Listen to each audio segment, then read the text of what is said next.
Kiruthika films creation அப்படிங்கிற புதிய நிறுவனத்தின் சார்பில் ஏஎஸ் முத்தமிழ் தயாரிக்கிற திரைப்படம் அர்த்தநாரி. இயக்குனர் பாலா கிட்ட உதவி இயக்குனரா பணியாற்றின சுந்தர இளங்கோவன் இந்த படத்தின் மூலமா இயக்குனரா அறிமுகமாகிறாரு. நாய்கள் ஜாக்கிரதை படத்துல நடிச்ச அருந்ததி நாயகியா நடிக்கிறாங்க. அவங்களுக்கு ஜோடியா புதுமுகம் ராம்குமார் நடிக்கிறாரு. அர்த்தநாரி திரைப்படத்தை பத்தி இயக்குனர் சுந்தர இளங்கோவன் சொல்லியிருக்காரு. சமுதாயத்துல பெண்களுக்கு சமமான உரிமை கிடைச்சிருக்கா இல்லையா அப்படிங்கிற சர்ச்சை இன்னைக்கு நீடிச்சாலும் தொழில்துறையில குறிப்பா காவல்துறை மாதிரியான இடங்கள்ல பெண்களுக்கு எதிரான அவலக்கேடுகள் நடந்த வண்ணமே தான் இருக்கு. எத்தனையோ பெண்கள் இந்த துறையில சாதிச்சு இருந்தாலும் இன்னமும் இந்த மாதிரி சில துறைகள் ஆண்களின் மேலாதிக்கத்துல தான் இருக்கு.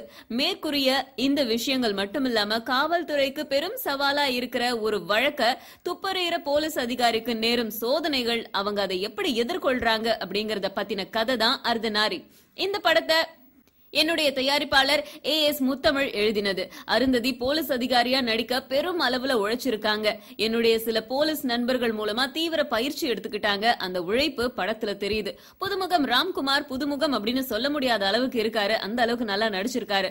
நாசர், நான் கடவுள், ராஜேந்திரன் இந்த மாதிரி பல கலைஞர்கள் இந்த படத்துல நடிச்சிருக்காங்க. கபிலன் பாடல் வரிகள் எழுதியிருக்காரு. அதுக்கு இசையமைச்சிருக்காரு செல்வ கணேஷ். பிரமாதமான மெட்டுக்கள் அமைச்சிருக்காரு அப்படின்னு இயக்குனர் சுந்தர இளங்கோவன் சொல்லியிருக்காரு. சொல்ல முடியும். அகர முகர எழுத்தெல்லாம் ஆதி பகவான் ஒலித்தே உலகு. கண்டிப்பா சொல்லுங்க.